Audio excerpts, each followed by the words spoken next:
2019కి వచ్చేసరికి పరిస్థితి పూర్తిగా మారిపోయింది. రాజశేఖర రెడ్డి వేసిన విత్తనం ఇప్పుడు పెద్ద విషవృక్షమై కూర్చుంది. అది ఏమాత్రం వెరప లేకుండా మంచి మర్యాదలకి, రాజకీయాల్లో గౌరవానికి, అడ్మినిస్ట్రేషన్లో సంప్రదాయాలకి ఏమాత్రం విలువ ఇవ్వకుండా కమ్మవారిని ఓపెన్గా, టార్గెటెడ్గా వాళ్ళని అణిచివేత ఒక యుద్ధ కార్యక్రమంలాగా యుద్ధం ప్రకటించారు. అది వీడు వచ్చిన తర్వాత జరిగినటువంటి కొత్త మార్పు. ఆ పరిస్థితుల్లో 30వ తారీఖున ప్రమాణ స్వీకారం చేశాడు. అదే రోజు రాత్రి వాడు ఇచ్చిన రెండో జీవో నా ట్రాన్స్ఫర్ చేశాడు, కానీ పోస్టింగ్ ఇవ్వడు. సో 8 నెలల పాటు పోస్టింగ్ లేదు, జీతం లేదు. సరే, బ్యాంకులో ఎంతో కొంత సేవింగ్స్ ఉంటాయి కాబట్టి నడిచిపోయింది. అప్పటికీ కూడా నేనేం కొట్లాడలా, నేనేమి ఎవరితోనూ పోట్లాడలా. అజయ్ కల్లాం దగ్గరికి 2-3 సార్లు పోయి, ఏమంటే పోస్టింగ్ ఇవ్వకపోయారు, బాగానే ఉంది, మరి జీతం కూడా ఇవ్వకపోతే ఎట్లా బతుకుతామా, మేమేమి అంత ఆస్తులు ఉన్న వాళ్ళం ఏం కాదు, అదిగాక రోజువారీ ఖర్చులు జీతాలు వస్తే కానీ నడవు అని చెప్పంటే ఆయన కూడా ఒక కాగితం పెట్టండి చూద్దాం అన్నాడు.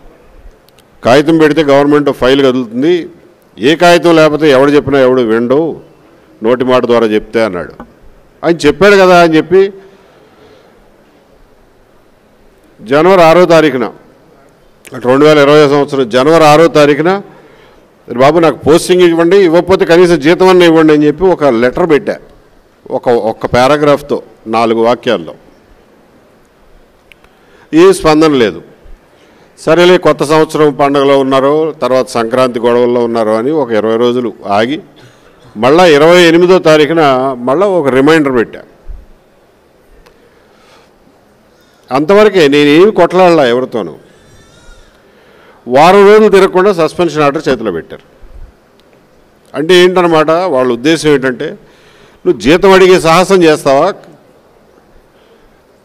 కాగితం ఇన్ రైటింగ్ మమ్మల్ని కాగితం పెట్టి మాకు జీతం ఇమ్మని చెప్పి అడుగుతావా అనే అహంకార ధోరణిలో ఉన్న ప్రభుత్వం ఆ రోజున. మీకు సందర్భం చెప్తున్నాను, ఎందుకంటే నాకు కూడా ఒక రకంగా కొన్నిసార్లు ఆలోచిస్తే చిన్నతనంగా అనిపిస్తుంది. ప్రభుత్వ ఉద్యోగులం, ప్రభుత్వం మీద ఇంతలా కొట్లాడడం ఏంట్రా బాబు, ఆ అవసరం ఎందుకు కలిగిందా అని చెప్పి కొన్నిసార్లు బాధ కలుగుతూ ఉంటుంది. సస్పెండ్ చేశాడు. సరే, సస్పెండ్ చేస్తే దాంట్లో ఏం కాగితం ఉందో అది ఒక అధికారిక ప్రాసెస్. సస్పెండ్ చేస్తే అరే బాబు నీ మీద ఈ అభియోగాలు ఉన్నాయి చెప్పాలి. ఏమీ చెప్పకుండా 2 ముక్కల్లో you are placed under suspension. నన్ను ఎందుకు సస్పెండ్ చేశారో తెలుసుకోవడానికి నేను కోర్టుకు పోవాల్సి వచ్చింది. కారణాలు చెప్పండి రా బాబు అని. కాబట్టి అవతలున్నది గవర్నమెంట్ అయినా భగవంతుడైనా కానీ తిరగబడకుండా ఉండను. ఆ పరిస్థితుల్లో తిరగబడాల్సి వచ్చింది. నాకున్న ఒకే ఒక మార్గం కోర్టు, న్యాయ ప్రక్రియ. కాబట్టి దాని ద్వారానే పోయాను. మా లాయర్ల మంచితనం, వాళ్ళు పడిన కష్టం వల్ల నా వాదన చెప్పుకోవడానికి వీలు పడింది. న్యాయస్థానాలు ఎంతో కొంత పనిచేస్తున్నాయి కాబట్టి నేను ఒక న్యాయస్థానం తర్వాత ఒక న్యాయస్థానంలో గెలుచుకుంటూ పోయాను. వాళ్ళు అప్పీల్ చేసుకుంటూ పోయారు. రోజుకి 50 లక్షలు ఇచ్చి లాయర్లను పెట్టి గవర్నమెంట్ తరఫున వాదనలు చేసేంత ఖర్చు పెట్టారు. సరే, అదొక సుదీర్ఘ పోరాటం అనుకోండి. నేను ఇదంతా ఎందుకు చెప్తున్నానంటే, నన్ను చూసి ప్రతివాడు గవర్నమెంట్ మీద కొట్లాడమని ఆ ఇన్స్పిరేషన్ తీసుకోకండి. కమ్మ వాళ్ళని పేరు పెట్టి, కులం పేరు పెట్టి టార్గెట్ చేసి యుద్ధం ప్రకటించి అన్ని రంగాల్లోనూ, వ్యాపార రంగాల కాడి నుంచి ఉద్యోగ రంగాల దగ్గర నుంచి అన్ని రంగాల్లోనూ అణగదొక్కటానికి బహిరంగంగా నిస్సిగ్గుగా యుద్ధం చేసే పరిస్థితుల్లో కమ్మవారు కూడా వారికి తోచినంత స్థాయిలో వాళ్ళు ఎదురు తిరిగారు, నిల్చున్నారు. నేను ఒక్కడే కాదు, ఎంతోమంది ఆ సవాల్ని స్వీకరించి ముందుకు నడిచారు. వాళ్ళందరి ఆవేదనని మనం మర్చిపోకూడదు. బయటపడకుండా లోపల పడినటువంటి ఆవేదనలు కూడా మనం మర్చిపోకూడదు. గత 5 సంవత్సరాల్లో వాళ్ళు సృష్టించినటువంటి వాతావరణంలో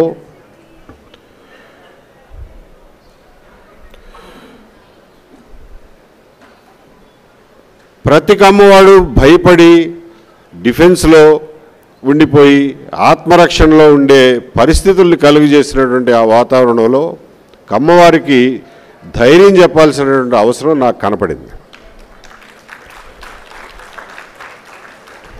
ఏం భయపడకండి, ఇది వచ్చిపోయే మేఘాలే తప్ప ఇది పర్మనెంట్ కాదు. నిలబడి ఉండండి, ఫైట్ చేయండి చేతనైనంత వరకు. దీన్ని మనం తట్టుకోగలం, దీన్ని అధిగమించగలం అనే ధైర్యం చెప్పాల్సిన అవసరం నాకు ఒక సాటి కమ్మాడిగా, ఒక సాటి మనిషిగా నాకు అవసరం అనిపించింది. నేను కమ్మాడిని కాకపోయినా కానీ కమ్మవారి మీటింగ్కి వచ్చి మా మాటలు మాట్లాడేవాడిని అని నా మనసుకు నాకు తెలుసు. ఏ రకంగా అయితే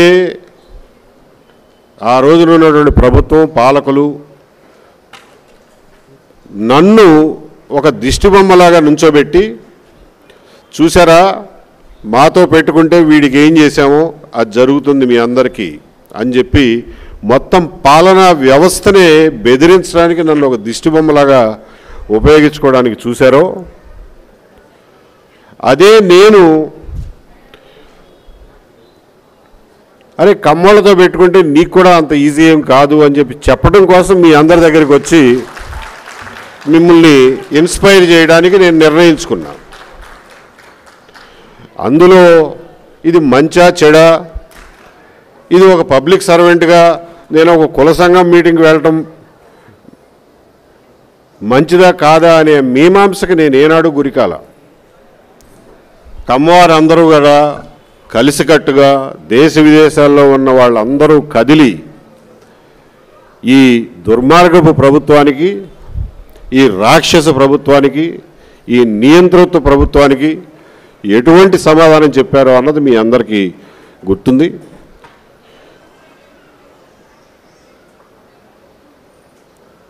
ఇది అయిపోయిన తర్వాత మళ్ళా కార్తీక మాసం వచ్చింది, మళ్ళా సంక్రాంతి వచ్చింది. ఇలాంటి ఆత్మీయ సమావేశాలు, కమ్మవారి సమావేశాలు జరగడం, వాళ్ళు కూడా అంతకుముందు పిలిచిన చనువుతో పరిచయంతో నన్ను పిలవడం జరిగింది. ఈసారి కూడా ఒకళ్ళిద్దరు శ్రేయోభిలాషులు అన్నారు, ఏమండి మీరు మీ స్టేచర్కి ఇలా కుల సంఘాల మీటింగ్లకు వెళ్తే బాగుండదేమో ఆలోచించండి అని. నాకు మళ్ళీ పూర్తి క్లారిటీ ఉంది ఆ విషయంలో. నేను ఒకటే వాళ్ళు కష్టాల్లో ఉన్నప్పుడు వెళ్ళి నిలబడడం నా బాధ్యతగా వెళ్ళి చేశాను. అలాగే నేను కష్టాల్లో ఉన్నప్పుడు కూడా వాళ్ళందరూ పాపం సంఘీభావం ప్రకటించి, నాకు ముక్కు మొహం తెలియని వాళ్ళు, పరిచయం లేని వాళ్ళు కూడా నా గురించి కన్నీళ్లు పెట్టుకుని బాధపడిన వాళ్ళని ఎంతోమందిని చూశారు. అంటే మీకు వీళ్ళందరినీ ఒక దుర్మార్గ ప్రభుత్వాన్ని వదిలించుకోవడం కోసం, ఎన్నికల్లో వాళ్ళతో పని చేయించుకోవడం కోసం మీరు వాళ్ళ మీటింగ్లకు వెళ్తే బాగానే ఉంటుందా? గెలిచిన తర్వాత ఎన్నికలు అయిపోయినాయి కదా, ఇంకా మీటింగులకు వెళ్ళాల్సిన అవసరం లేదని అంటారా? ఇది పద్ధతేనా? ఇది నీతేనా అని చెప్పి ఆ రోజున ఏ రకంగా అయితే వెళ్ళానో నిష్కల్మష హృదయంతో, చాలా క్లారిటీతో ఆ రోజున ఎలా అయితే వెళ్ళానో ఈ రోజున కూడా అలాగే వెళ్తాను. కాకపోతే ఆ రోజున చెప్పిన మాటలు కానీ, ఆ రోజున సందర్భం కానీ వేరు, ఈ రోజున సందర్భం వేరు కావచ్చు. కానీ ఈ ఆత్మీయత, ఈ సంఘీభావం ముందు అన్నిటికంటే ముఖ్యంగా మనుషులుగా, ఒకే కష్టాల్లో ఉన్నటువంటి మనుషులు ఒకరినొకరు తోడుగా ఉండాల్సినటువంటి అవసరాన్ని మనం ఎప్పటికీ విస్మరించజాలం. ఇప్పుడు కాదు, ఎన్ని సంవత్సరాలైనా ఈ ఆత్మీయ సమావేశాలు జరుగుతూనే ఉండాలి, మన అందరం కలుసుకుంటూనే ఉండాలి. ఎలక్షన్లకు ముందు ఒక రకంగా, ఎలక్షన్లకు తర్వాత ఒక రకంగా బిహేవ్ చేయటం నా వల్ల కాదు, అలా ఎప్పటికీ చేయను. ఒకటి, ఇంత దుర్మార్గం, ఇంత రాక్షసత్వం, ఇంత కర్కసత్వం, ఇంత నియంతృత్వానికి మన అందరం గురి కావటం అనేది చరిత్రలో మళ్ళీ ఇంకొకసారి జరగకూడదు అనే కఠినమైనటువంటి నిర్ణయానికి మీరు అందరూ రావాల్సిందిగా కోరుతున్నాను. నెవర్ అగైన్, నెవర్ అగైన్ ఇటువంటి వాడిని మళ్ళా అటువంటి అధికారం పొందకుండా అహర్నిశలు కావాలంటే కష్టపడాల్సినటువంటి బాధ్యత మన అందరం తీసుకోవాలి. ప్రజలందరూ తీసుకునేలాగా కూడా మనం ప్రోత్సహించాలి.